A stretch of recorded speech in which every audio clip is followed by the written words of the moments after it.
For the morning highlights of the news. Good morning. Hello, Jume and Ademola. Good morning to the both of you. Good morning, Nigerians. Here is the news. President Bola Tinubu has arrived in Nairobi for the Africa-France Summit 2026. The president, who departed Nigeria for France on Sunday, May 3rd, landed in the Kenyan capital at about 12:15 this Monday morning.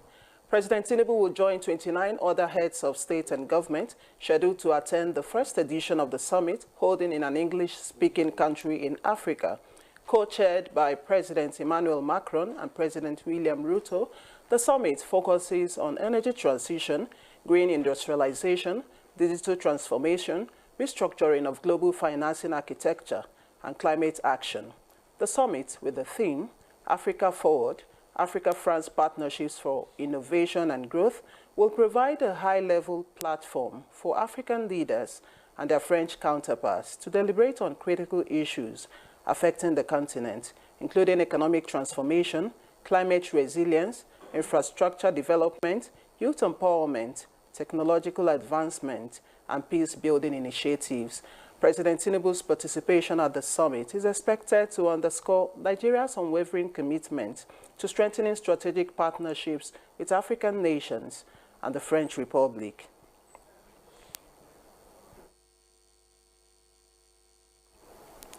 The Nigeria Employers Consultative Association wants the federal government to investigate the billion-dollar rehabilitation contracts that could get Nigerian refineries working or deliver sustained refining output before it will consider engaging in another deal.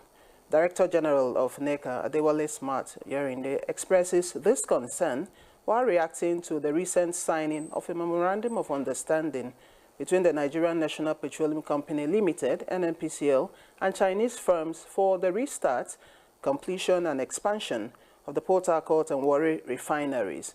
He says while the nation is desperately in need of functional refineries, it cannot ignore the decade-long pattern of billion-dollar rehabilitation contracts that have delivered zero sustained refining output. It will be unpatriotic to endorse another deal while questions on past spending remain unanswered.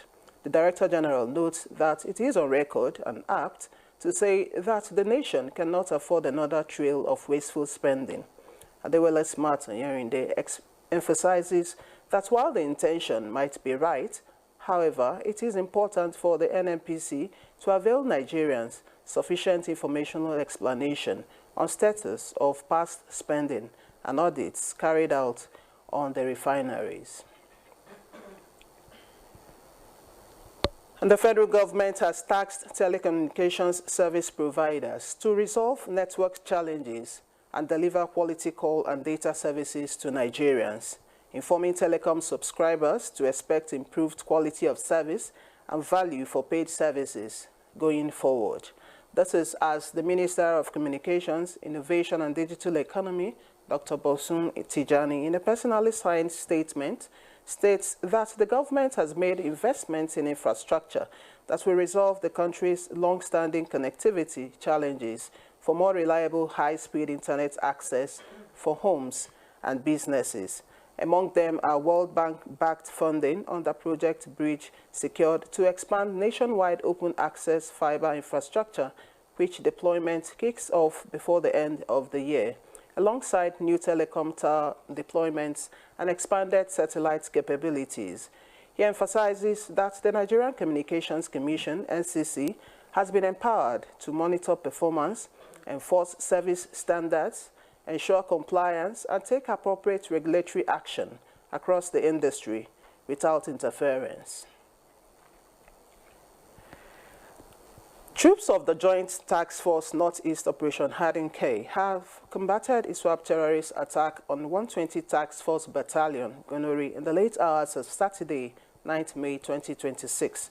In a statement, the Media Information Officer Headquarters, Joint Task Force Operation Hardin K, Lieutenant Colonel Saniuba, says support from the air component of the theater and the Nigerian Army Aviation synchronized air-land assault that decimated the retreating terrorists. Exploitation of the general area revealed extensive battle damage consistent with scores of terrorist casualties. Several arms and bodies of the invading terrorists were recovered after the operation, while wounded soldiers are stable and receiving medical attention.